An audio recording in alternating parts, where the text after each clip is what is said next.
Welcome to bird media. నేను మీ పవన్ కృష్ణమూర్తి. ముఖ్యమంత్రి రేవంత్ రెడ్డి గారి భాష ఇన్ జనరల్గా ఎలా ఉంటుందంటే, ప్రతిపక్షాల మీద విరుచుకుపడేటువంటి క్రమంలో, ఆయన ఏదైనా పని మొదలు పెడుతుంటే అడ్డం పడేటువంటి క్రమంలో కేసీఆర్ని కానీ కేటీఆర్ని కానీ టార్గెట్ చేసి, లేదంటే మిగతా ప్రతిపక్ష నేతల్ని టార్గెట్ చేసినప్పుడు ఒక ఉగ్ర నరసింహావతారం కనిపిస్తుంది. బేసిక్గా ఎవడొస్తాడో చూస్తా తొక్కి మరీ తీసుకెళ్ళి పని చేపిస్తాడా, ఈ టైప్లోనే మాట్లాడతారు. చాలా గట్టిగా మాట్లాడతారు, బలంగా మాట్లాడతారు. అలాంటి వ్యక్తిని ఇంట్లో ఎలా ఉంటారో అనేది ఇప్పటిదాకా ఎవరన్నా చూసారా?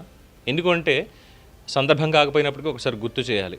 గతంలో ఒక కేసుకు సంబంధించి అరెస్ట్ చేసినప్పుడు అదే పర్టికులర్ మూమెంట్కి రేవంత్ రెడ్డి గారి కుమార్తె నిశ్చితార్థం. ఆ నిశ్చితార్థానికి కూడా జస్ట్ అలా వచ్చి ఒక 2 గంటలు ఉండి వెళ్ళిపోయారు. పెళ్ళికి కూడా ఆయన లేరు, నాకున్నటువంటి నాలెడ్జ్లో పెళ్ళికి కూడా లేరు. సో ఇన్ జనరల్గా ఎవరింట్లోనే పెళ్లి జరిగింది అంటే దానికి సంబంధించినటువంటి మేక్ ఓవర్ వీడియోలు, గెస్ట్లు వచ్చారని, ఇంకోటి వచ్చారని, ఇవన్నీ కూడా తీసుకొచ్చి బయట చాలా హల్చల్ చేస్తూ ఉంటారు. ఏంటంటే ఫలానా నేత ఇంటికి ఇలా వచ్చారు, పెళ్ళికి కార్యక్రమానికి ఇలా వచ్చారు, ఇలా జరిగింది ఇది అని చెప్పి పెద్ద హైలైట్ అయిపోతుంది వాళ్ళ నవ్వులతోటి, దీంతో. బట్ రేవంత్ రెడ్డి గారి లైఫ్లో అలాంటి వీడియో ఒక్కటి కూడా పెద్ద చూసింది లేదు, ఇప్పటిదాకా బయటకు వచ్చింది లేదు. నాకు అవగాహన ఉన్నంత వరకు ద బెస్ట్ ఎవర్ ఆ కైండ్ ఆఫ్ ఒక పర్సనల్ వీడియో అనేది బయటకు వచ్చింది మాత్రం నిన్ననే రేవంత్ రెడ్డి గారే స్వయంగా షేర్ చేసుకున్నారు. ఇంత బిజీ షెడ్యూల్లో, ఇంత టఫ్ సిచ్యువేషన్స్లో, ఓ పక్కన మేడిగడ్డ బ్యారేజ్ సంబంధించి, లేదంటే ఈ ఈ పైపులు ఇంకా ఎందుకు ఆన్ చేయలేదు అని, కన్నేపల్లి పైపులు ఆన్ చేయలేదు, ఇంకోటి ఆన్ చేయలేదు, సుందిళ్ళ అది ఇది అని మాట్లాడుతూ రేవంత్ రెడ్డికి అసలు చిత్తశుద్ధి లేదు, తెలంగాణ రైతాంగానికి సంబంధించి పూర్తిగా సమాధి కట్టడానికి ఉన్నాడంటూ ఓ పక్కన ఆరోపణలు, ప్రత్యారోపణలు ఇవన్నీ కూడా గట్టిగా నడుస్తున్న నేపథ్యంలో ఒక 10 నిమిషాలు ఆట విడిపోని అనుకోవాలి, ఇంకోటి అనుకోవాలి. అది కూడా ఇంకా మాట్లాడితే, ముఖ్యమంత్రి అయితే ఏంటి, నువ్వు నా తాతవి ముందు నాకు పూరి వేసి పెట్టు. ఒక మనవడు ముద్దుగా డిమాండ్ చేస్తే ఎవరు మాత్రం ఏం చేయకుండా ఉంటారు?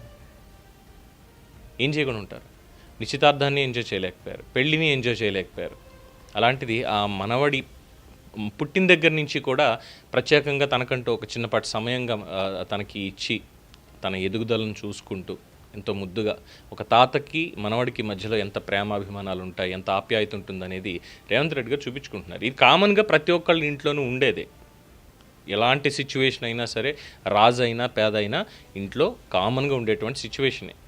అందులో అభ్యంతరం కానీ అతిశక్తి కానీ ఏం లేదు. కానీ అది షేర్ చేసుకున్న తర్వాత ఇక మిగతా వాళ్ళు మొదలెట్టారు టార్గెట్.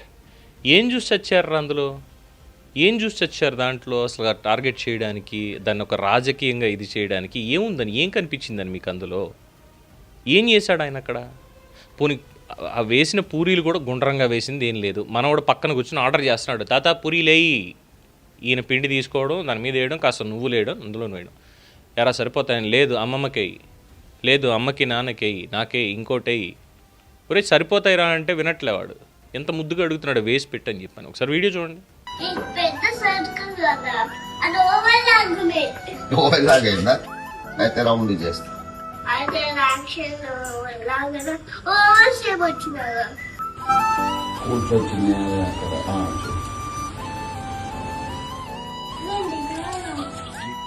ఇంకా 2-3 చేయాలి.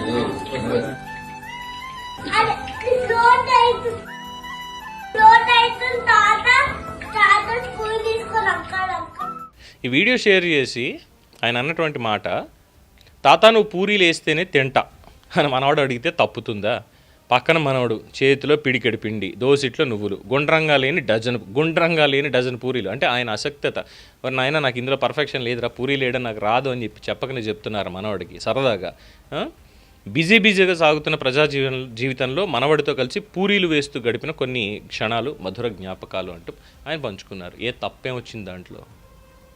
ఇక దీన్ని కూడా తీసుకెళ్ళి పాలన పక్కన వదిలేసి పూరీలు వేసుకుంటున్న ముఖ్యమంత్రి, ఇందుక తెలంగాణ నీకు ఓటేసింది అంటూ.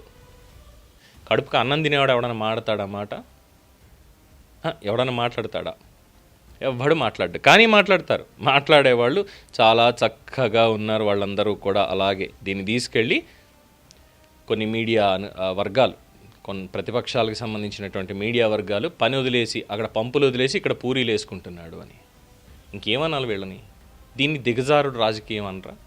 అంటే మళ్ళీ ఇక్కడ సమర్థించడానికి కొంతమంది కామెంట్స్ పెడుతున్నారు. ఏంటంటే, ఆ రోజు కేటీఆర్ కొడుకుని కేసీఆర్ మనవడిని నువ్వు ఎంతలాగా ఇచ్చేసావు, చిన్నపిల్లవాడని కూడా చూడలేదంటే, చిన్నపిల్లలాగా తాత నాకు పూరి కావాలి అని అడిగితే కేసీఆర్ కూడా వేసి ఇచ్చేవాడేమో.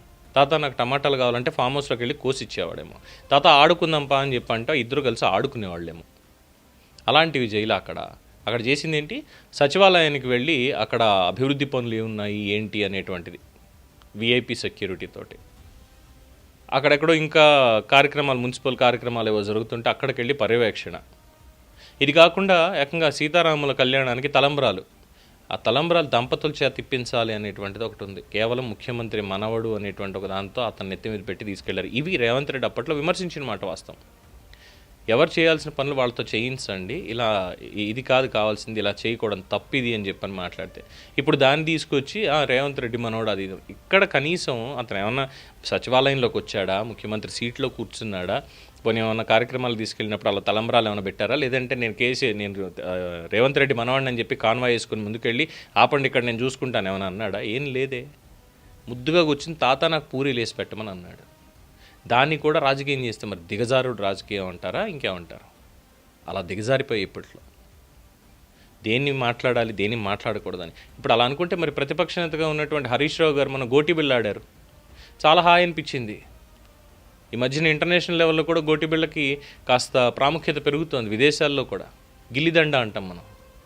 హరీష్ రావు గారు మొన్న ఎక్కడికి వెళ్ళినప్పుడు అలా ఆడుతూ, సిరిసిల్లోనూ ఎక్కడో ఆడుతూ అలాగా సిద్దిపేటలోనూ కనిపించారు. ఆ వీడియో కూడా బయటకు వచ్చింది. ప్రతి ఒక్కళ్ళు అప్రిషియేట్ చేశారు అంతే తప్ప ఏం లేదు. ఎప్పుడో చిన్నప్పుడు ఆడేటోళ్ళం మళ్ళీ చిన్ననాటి జ్ఞాపకాలు గుర్తొచ్చాయంటే ప్రతి ఒక్కళ్ళు గుర్తు చేసుకున్నారు. అలాగా ఈ సిచ్యువేషన్ చూసినటువంటి వాళ్ళు ఎవరైనా సరే, ఈవెన్ కేసీఆర్ అయినా, అరే నా మనవాడు ఆ రోజు ఏదైనా అడుగున్నాడా, నేను చేసి ఇచ్చినానా లేదా, అరే ఆ రోజు చేసినా కదా దానికి బాగుంది కదా, ఒకసారి ఆ మెమరీస్లోకి వెళ్తారు.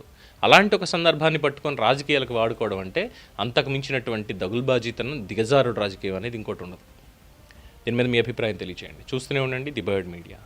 ఈ వీడియో మీకు నచ్చినట్లయితే లైక్ చేయండి, షేర్ చేయండి, సబ్స్క్రైబ్ చేయండి. మరిన్ని అప్డేట్ల కోసం మా వాట్సాప్ ఛానల్ను ఫాలో చేయండి.